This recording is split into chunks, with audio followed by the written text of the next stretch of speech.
I want to get into two things, but the split energy part, I feel like a lot of us really suffer from that. Well, split energy, it's just sloppy thinking. I want it, but. I want it, but. Well, do you want it or not? Yeah, I want it, but I don't not want it. Well, do you want it? Yeah, I want it, but I don't want that. That's the question. Do you want this? Do you want this? Yeah, I really don't want that. No. Do you want this?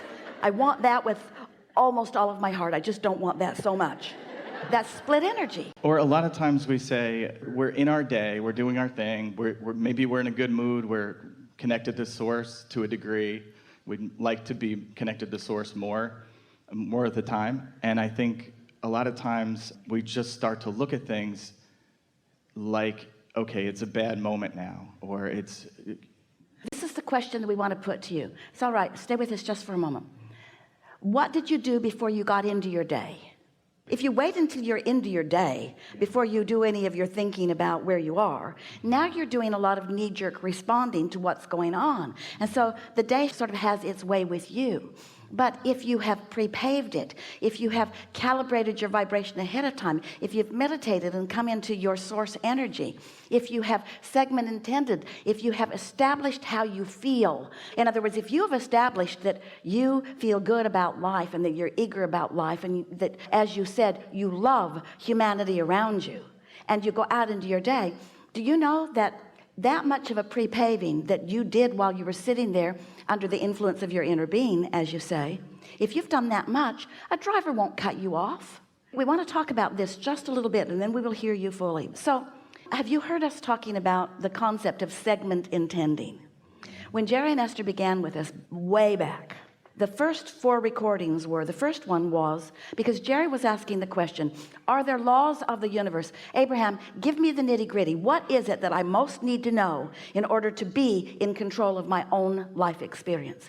So we gave him 4 subjects. The first was the law of attraction, and we explained how attraction works. The second we called the law of deliberate creation. Not so much a law as it is a technique or a practice. Esther interpreted it as the word law because she could feel how serious we were about it. So it felt bigger than a practice. It felt like a law. So that's what this first recording said. The law of attraction, the law of deliberate creation, and the law of allowing. We talked her into changing that to the art of allowing. The art of allowing. The art of syncing up with what you really want. And the fourth was segment intending. That's how far back this subject of segment intending goes. So what segment intending, the way Esther received it from us in those days, was holding your own intentions for the segment that you are moving into. Recognizing that the segment just changed. I just got into my car, so it's a different segment. Or I just answered the telephone, so it's a different segment. Or. So what is it I want from this segment? It was a focusing technique. So through the years, Esther saw this segment intending, this focusing technique. She saw it as the way she would control the segment. Not quite what we meant, but it's the way it felt to her when she would do her segment intending. She would sit in her car and she would think to herself, I want to have smooth transfer, and I want to be safe, and I want to encounter other nice drivers. Esther's interpretation of that was, I'm going to change what's going on in this segment to please me. Well, now that was not wrong. That's the way she interpreted it. But today we're putting another nuance on it, that as you settle into this, you will feel the power of it. Now, Esther's vision, as we project segment intending, she sees herself in the segment before the segment, preparing herself because she understands that it's attraction, attraction, attraction. So she says things to herself like, I'm so in love with life. And I'm such a blessed person. And I'm so eager about life. And I love interaction with others. And she's using all these feeling words. I feel stable, and I feel secure, and I feel full and fun. And so she's isolating those feelings through thought. And then it's like creating an atmosphere around her, like a bubble. And now this Esther bubble is now moving out into the world. And only what matches the bubble can be her experience. She's not controlling the other things out there. People aren't shaping up all over the world just because she's marching through the airport. She's just not rendezvousing with those that are marching to the beat of a different drummer. She's just attracting those that match her bubble, you see. So that's why we like so much the first two things you said to us as you were acknowledging how you feel about the people in this room, and then you acknowledge the driver that would cut you off. Those two things don't go together. You see what we're getting at? Yes. Yeah. So I had so many questions, and what I realized by listening to you and feeling my inner being, listening to my inner being, was that I haven't been doing the meditation part. I'm doing a lot of the rest of the part. Unless you are willing to prepare yourself vibrationally, then whatever vibration is the most dominant in the segment in which you are engaged will rule. If you walk into chaos and you're not in alignment with this power that creates worlds, then you're going to be a reactor to the chaos. That's why we say you got to get out ahead of it. You can't just stumble into it. Esther wrote a word this morning as she was doing her segment intending. And the word surprised her as she wrote it because she had not written it before.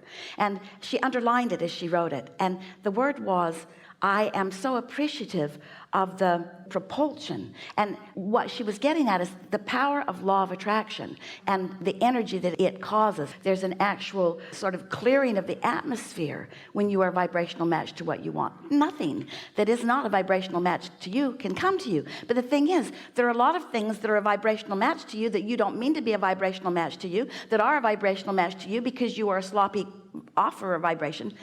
We say that to everyone to some extent, because you're not doing the preliminary work. If you don't take the time to line up with the energy that creates worlds, then you could walk into an atmosphere where there's some sort of mob rule going on, where somebody's really upset about something. They're having a hair on fire, hair blowing back experience. When you walk into it, you're going to respond to it if you don't have some stability going on in your own vibration.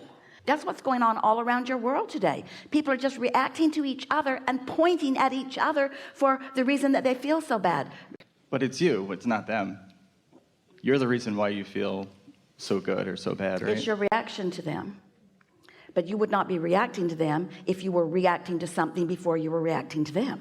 That's what we mean by getting out ahead of it. If you are allowing yourself to be one of the cooperative components, see, this is how it works. You sift and sort in your human form and ask. That's step one. You launch this rocket of desire. Step one, ask. Source answers that by calibrating to your desire and by holding the desire unequivocally. That's such an important thing to understand.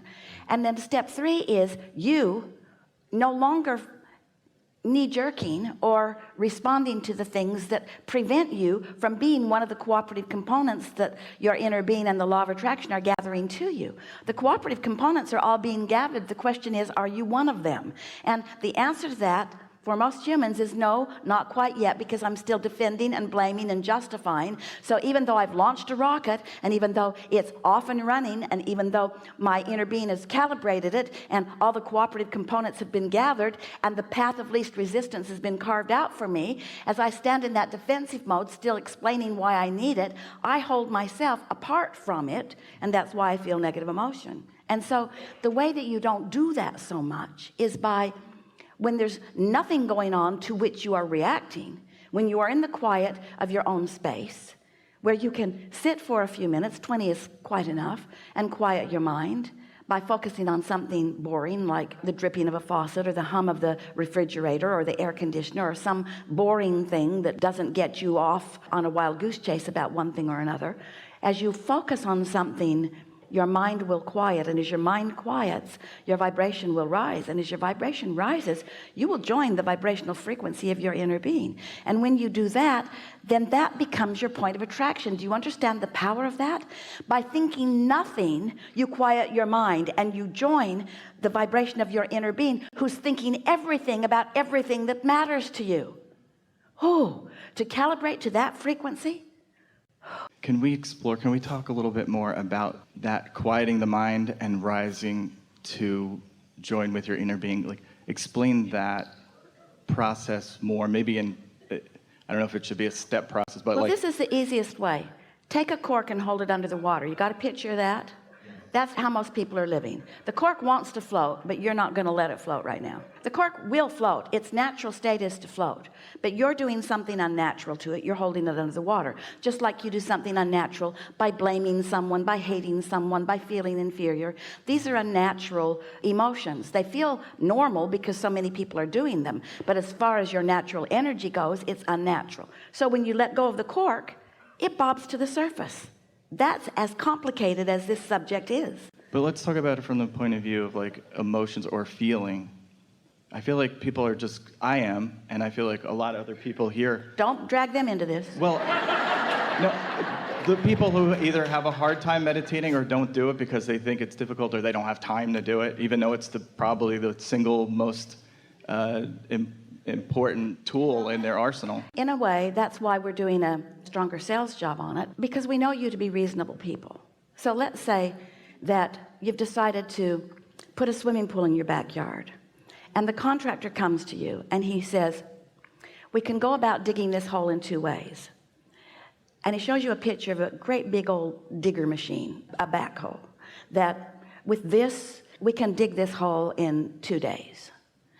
And then he pulls a teaspoon out of his pocket and he says, we could use this too. It'll take a little longer. It's up to you. I'll follow your lead. You'd say, let me think about it and I'll get back to you. Or you'd say, well, a lot of people have a hard time with this decision. A lot of people, they'd rather go about it the impossible way rather than use the tool that will really get the job done. We are making fun of you. We are. We're making fun of the human resistance to tapping into your power. Now, why would someone resist tapping into their own power? Well, maybe you don't know your power's there. Maybe you don't know your inner being exists. Maybe you don't know about the energy that creates worlds. And since we do know all of these things, it seems incredulous to us that anybody would not want to tap into their own power. And somebody says, it's hard. And we say, you've got to be kidding. It's hard to focus. It's hard to listen to the sound. Hear it? Is that hard? Is it hard to hear the air conditioner? So why wouldn't you be willing to focus on that for a minute? Well, it's boring and you think that you want to be more engaged. Well, what if by quieting your mind and being less engaged, you could tap into the energy that creates worlds and tap into your true power? Don't you think you'd be willing to listen to that for a minute? So we know if you've never done it and someone says, do it, and you say, no, I've never done it. And someone says, well, it's a good idea if you do it. And you say, well, it's hard for me. I can't do it. If you've never done it, then it seems like an equal argument. Well, it's a good idea. Don't want to. It's a good idea. Don't want to. It's a good idea. Don't really want to. It's a good idea. I know, but I think I'll pass on it for now. But if you, in a weak moment when your resistance was way down, you decided to focus on that, and you actually felt the relief of all the struggles and worries in your body falling away, and you actually felt the detachment of your physical beingness from all the resistant problems of the world, and you felt the vibration of your being rise. And then in that base of true freedom, an idea just softly came across your mind that lit you up and felt like a good idea. Not a life-changing, write a book and save the world idea. An idea of go get a milkshake, or the idea of get in your car and go over here. An idea of pick up the phone and call this person. For Esther, move that piece of furniture over there. Just something that just seems like a really good idea. And you follow through with that. And in the process of moving that piece of furniture over there, you meet one of the most delightful people you've ever met in your life who is seeking everything that you have to know. And you end up having one of those most meaningful conversations of your lifetime, because coming out of meditation, you had the thought about moving some furniture around. Then you catch on that your inner being is guiding you through the path of least resistance, but you've got to be willing to find the path. And when someone says, it's hard for me to meditate, what we hear them say is, I know there's a path out there, but I'm not looking for it right now. I've got a teaspoon in my pocket that's serving me just fine. And it's a beautiful path that feels really, really good to get on, to be on. So it's like the argument for not doing it is a little insane, no? The argument for not doing it comes from ignorance. It comes from not understanding that you are an extension of source energy, not understanding that your inner being is aware of you and focused upon everything you want. Ignorance about the law of attraction and the power of it. It's just lip service that people offer. Do you know what it really may be? It might be this. It is this. It's exactly this. It's this. It's this. People believe that they must struggle and suffer in order to have gain.